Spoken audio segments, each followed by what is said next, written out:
Hello दोस्तों, नमस्कार। मैं हूं यशवंत दामले और आप देख रहे हैं यशवनी विज्ञान चैनल। यशवनी विज्ञान चैनल में आपका स्वागत है। आज के वीडियो में हम सीखेंगे, यहाँ देखेंगे, सबसे पहले देखेंगे इसमें हिमांक अवनमन। हिमांक अवनमन के बाद हम देखेंगे मूलल हिमांक अवनमन स्थिरांक क्या है। इसके बाद हम विलेय के अनुभार के लिए सिद्ध करेंगे वास्तव में सूत्र, इसकी सहायता से हम विलेय का अनुभार ज्ञात कर सकते हैं। तो चलिए आइए शुरू करते हैं छोटे से इंट्रो के साथ।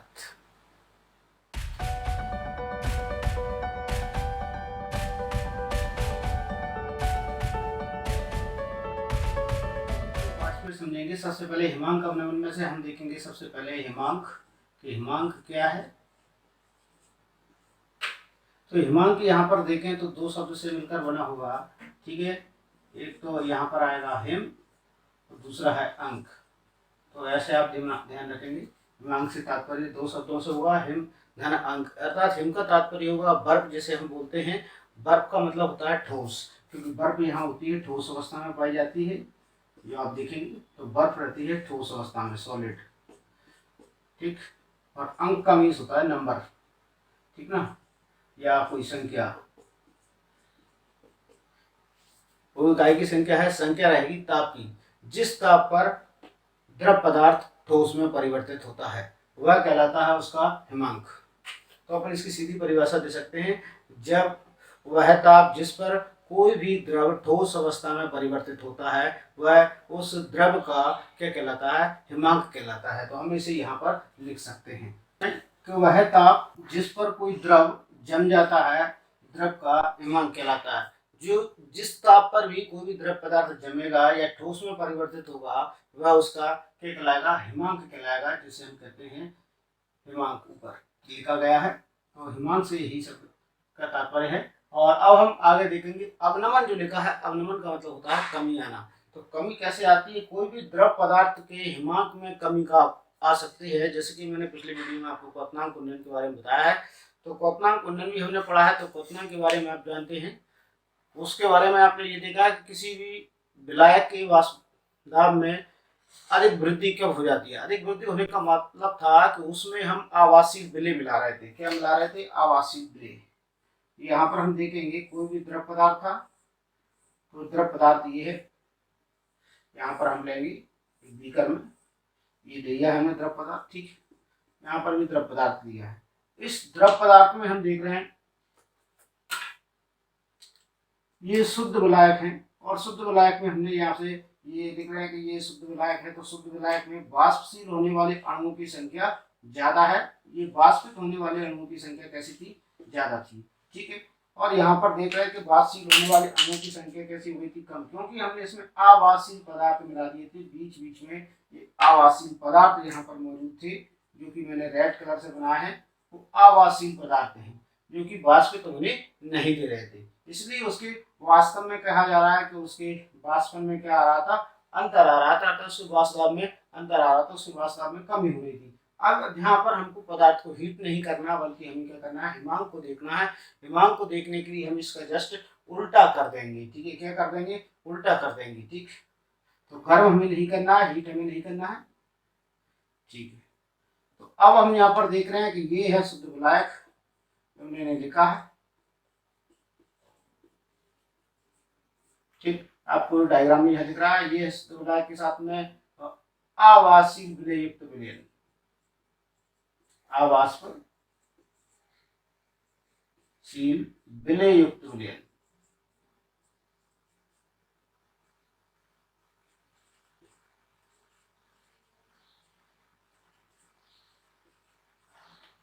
तो यहाँ पर आपको दिखाई दे रहा है कि यहाँ डायग्राम में आप देख पाएंगे, ये है शुद्ध विलायक, और यहाँ पर आपको बताया गया आवासीय विलयन युक्त विलयन यहाँ पर है। अर्थात ऐसा विलयन हो गया कि जिस शुद्ध विलायक में हमने आवासीय विलयन इसमें बोल दिया है, तो वो यहाँ पर आपको नजर आ रहा है।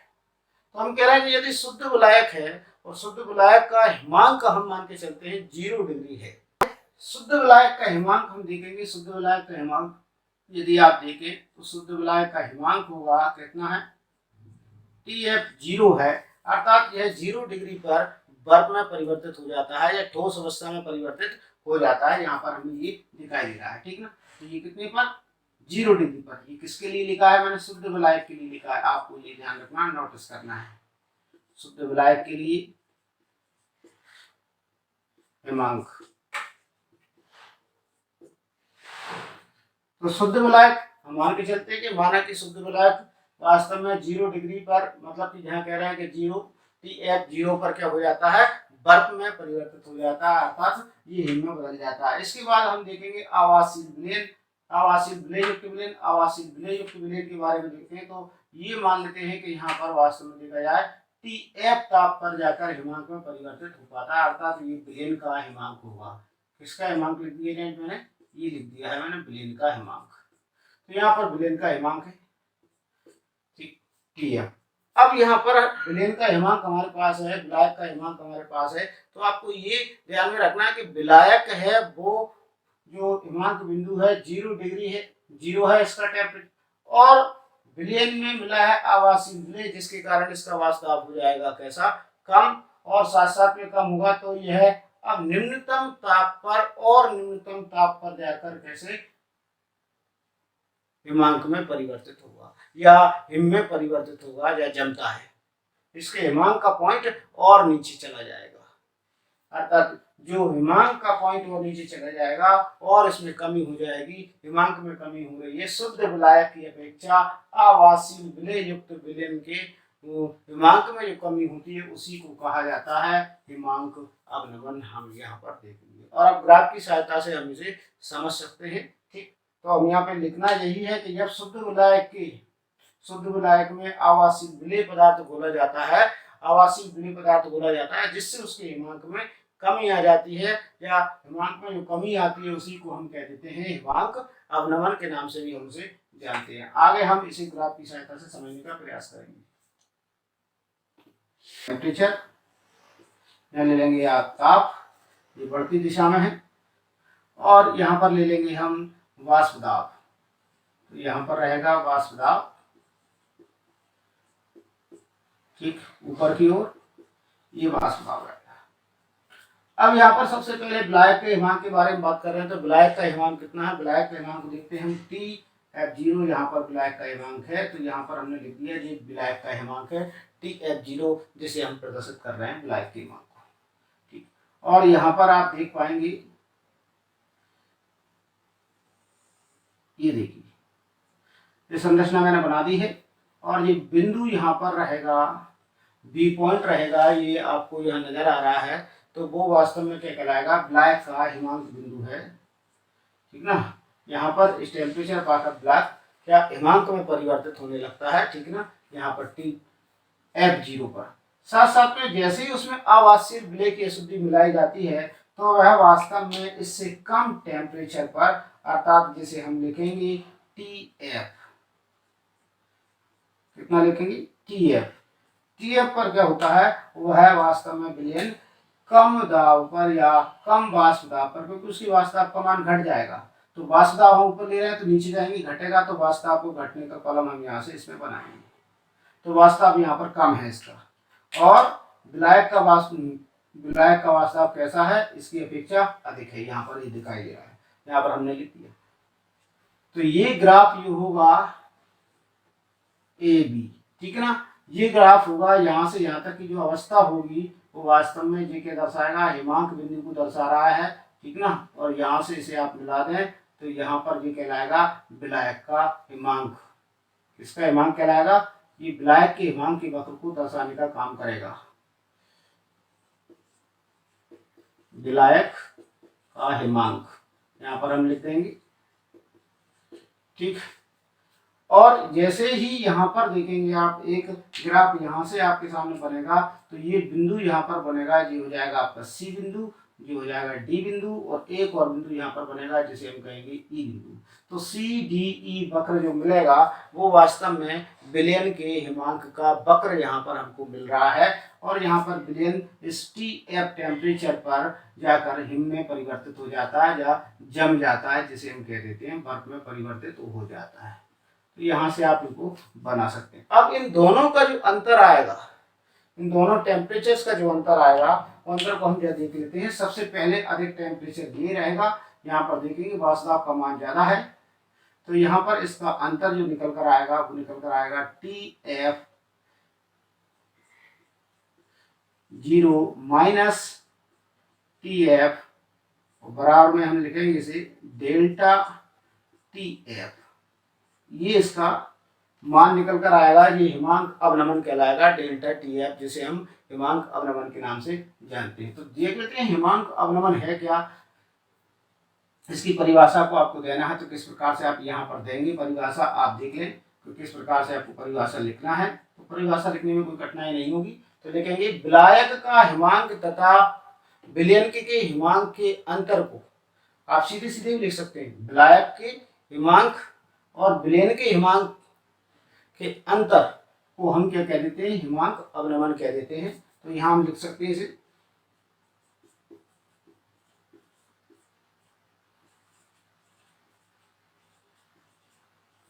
हिमांक अवनमन बराबर हो जाएगा TF 0 माइनस TF, यहाँ पर हो गया। अब इन दोनों का जो अंतर निकल कर आता है वो कितना हो जाएगा, डेल्टा TF, यहाँ पर हमें प्राप्त होगा, ये हमें निकल कर आया। ये कहलाएगा विलायक का हिमांक अवनमन या हिमांक अवनमन है, जहाँ पर हम इसे कहेंगे। ठीक, तो इसकी दूसरी परिभाषा भी आप देख सकते हैं कि यदि शुद्ध विलायक में आवासीय विलय मिलाया जाता है, शुद्ध विलायक में क्या मिलाएंगे, आवासीय विलय पदार्थ मिलाया जाता है, तब विलायक के हिमांक में आने वाली कमी या विलायक के हिमांक में होने वाली कमी को ही बोला जाता है हिमांक अवनमन। ठीक, तो उसे हम प्रदर्शित करते हैं डेल्टा TF से। हिमांक अवनमन को किससे प्रदर्शित करना है, हमें डेल्टा TF से भी प्रदर्शित करना है। और हिमांक अवनमन का मान प्रायोगिक गणनाओं के आधार पर मोललता के समानुपाती होता है, प्रायोगिक गणनाओं के आधार पर। आगे हम देखेंगे इसमें प्रायोगिक गणनाओं के आधार पर किसके समानुपाती होगा, मोललता के समानुपाती होता है। ये हम लिख देंगे डेल्टा TF समानुपाती है M। M क्या है, यहाँ पर M रहेगी मोललता, जिसे हम कहते हैं मोललता के समानुपाती है। ये काय के आधार पर, ये प्रायोगिक गणनाओं के आधार पर है, आप ऐसा लिख देंगे प्रायोगिक गणना के आधार पर। आपको ज्यादा नहीं लिखना है, ये आपको इतना लिख देंगे, प्रायोगिक गणनाओं के आधार पर मोललता वास्तव में किसकी, हिमांक अवनमन के समानुपाती होती है। अब यहाँ हिमांक अवनमन के समानुपाती होती है तो इसके आधार पर ही हमें आगे काम करना है। तो आगे ऊपर हम यहाँ पर ग्राफ को मिटा देते हैं, आप इसे नोट कर लेना डायग्राम को। यह देखेंगे सबसे पहले ये हमें मिला है, तो डेल्टा TF ये मिला है, डेल्टा TF समानुपाती M यहाँ पर है, तो मैं यहाँ लिखूंगा डेल्टा TF, समानुपाती का निशान हटा देंगे हम यहाँ से और बराबर का साइन रखेंगे, और एक यहाँ पर आएगा KF समानुपातिक स्थिरांक है, फिर लिखेंगे इनटू में M, यहाँ पर लिख दिया। KF यहाँ पर क्या है, तो KF के बारे में लिख देते हैं। KF यहाँ पर वास्तव में मोलल हिमांक अवनमन स्थिरांक है, मोलल हिमांक अवनमन स्थिरांक है। तो KF यहाँ पर क्या रहेगा, KF रहेगा मोलल हिमांक अवनमन स्थिरांक। ठीक, यही हमारा समीकरण नंबर 1 कहलाएगा। साथ साथ में आपको ये भी ध्यान रखना है, ये क्या कहलाएगा, समीकरण नंबर 1 कहलाएगा। अब यदि हम ये देखते हैं कि मोललता का मान यदि 1 हो, M बराबर 1 हो, तो यदि इसमें विलय के मूलों की संख्या 1 गुनी हो, तो यदि M बराबर का मान 1 है, तो M बराबर का मान यदि 1 हो तो हम क्या कहेंगे, यहाँ पर 1 रखेंगे हम, तब हमें यहाँ प्राप्त हो जाएगा डेल्टा TF बराबर KF, यहाँ पर भी हमें प्राप्त हो जाएगा। M का मान 1 है तब ये प्राप्त होगा। ठीक, M का मान 1 है तब अभी प्राप्त होगा। तब हम कह सकते हैं कि हिमांक अवनमन काय के किसके बराबर होता है, मोलल हिमांक अवनमन स्थिरांक के बराबर होता है।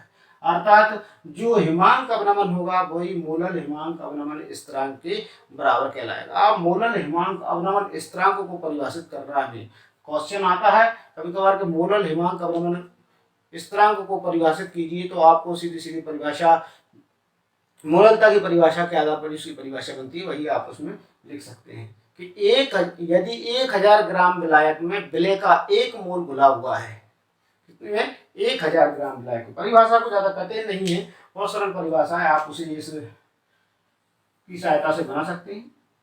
आप यहाँ मान लें कि जी 1000 ग्राम विलायक है, इसका मान कितना है, 1000 ग्राम विलायक। ये विलायक तो है ही सही। विलायक में क्या बोला हुआ है, विलय का एक मूल। 1000 ग्राम विलायक, यहां से बोलना है परिभाषा देखकर, 1000 ग्राम विलायक में क्या बोला हुआ, विलय का एक मूल, अर्थात ये विलय इसमें घुला हुआ है। यहाँ हम लिख देंगे विलय, परिभाषा यही से बनेगी। और कितने मूल है विलय की, एक मूल। तो विलय का कितना मूल है, एक मूल। तब विलायक के हिमांक में क्या होने लगती है, कमी होने लगती है। यहाँ लिखेंगे हम हिमांक में कमी, हिमांक में कमी। ठीक, परिभाषा बन जाएगी अब हमारी। हम इसी को देखकर बोलेंगे, यहां से बोल सकते हैं कि यदि 1000 ग्राम विलायक में विलय का एक मूल घुला हुआ है तो विलायक के हिमांक में होने वाली कमी क्या कहलाती है, मोलल हिमांक अवनमन स्थिरांक कहलाती है, जिसे हम किससे प्रदर्शित करते हैं कि एफ की सहायता से हम जिसे प्रदर्शित करते हैं। यहाँ से आप इसका आंसर दे सकते हो, लिख सकते हो। तो परिभाषा कठिन नहीं है, मोलल हिमांक की, इसको लेकर आप बोल सकते हैं यदि 1000 ग्राम विलायक में विलय का एक मोल घुला हुआ है तो विलायक के हिमांक में होने वाली कमी मोलल हिमांक अवनमन स्थिरांक कहलाती है। और मोलल हिमांक अवनमन स्थिरांक को हम के एफ से प्रदर्शित करते हैं। यहाँ से आप लिख सकते हैं। चलिए आगे हम चलते हैं। विलयन में क्या है, विलायक के, विलयन में विलायक का द्रव्यमान बराबर कैसा है, WA ग्राम। ठीक, और विलय का द्रव्यमान यहां पर लिख देंगे, विलय का द्रव्यमान, विलय का द्रव्यमान है WB ग्राम।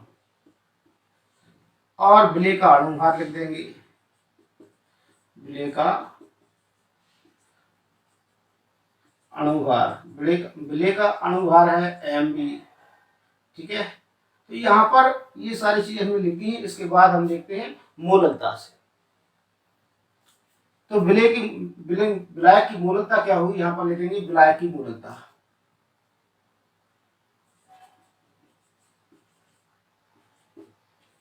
तो मोललता बराबर क्या होगा,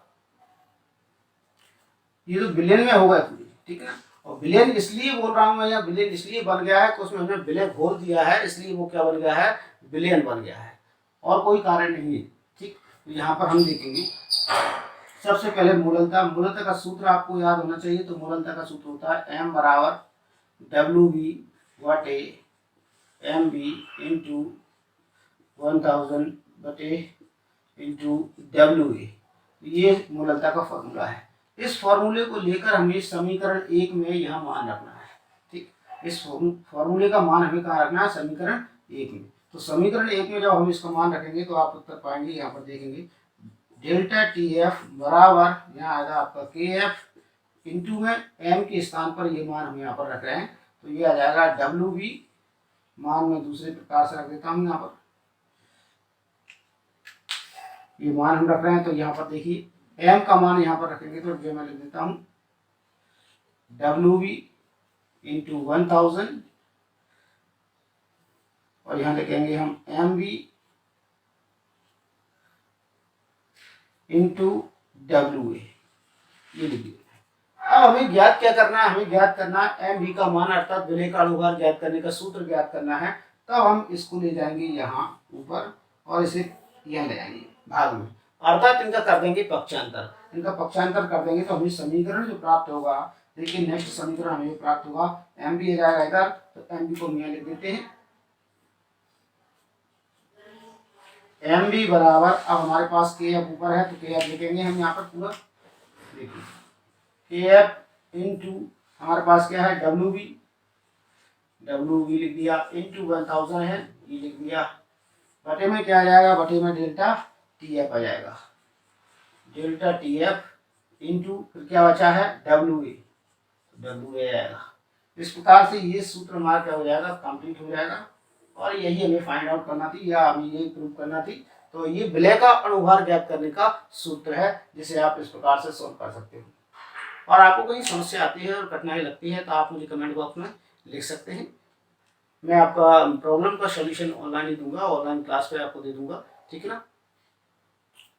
तो बने रहिए चैनल पर और इसी प्रकार से आपको आगामी वीडियो मिलती रहेगी केमिस्ट्री विषय की। और हर बार की तरह यही कहना चाहूँगा, यदि आप मेरे चैनल पर नए हैं और अभी तक आपने यदि चैनल सब्सक्राइब नहीं किया तो प्लीज़ सब्सक्राइब को प्रेस कर दीजिएगा, बेल आइकन को प्रेस करना ना भूलें। बेल आइकन जैसे प्रेस करेंगे आप वीडियो अपलोड करूँगा तो उसका नोटिफिकेशन आप तक पहुँच जाएगा। वीडियो अच्छा लगता है तो लाइक जरूर कीजिएगा, दोस्तों के साथ में शेयर कीजिए।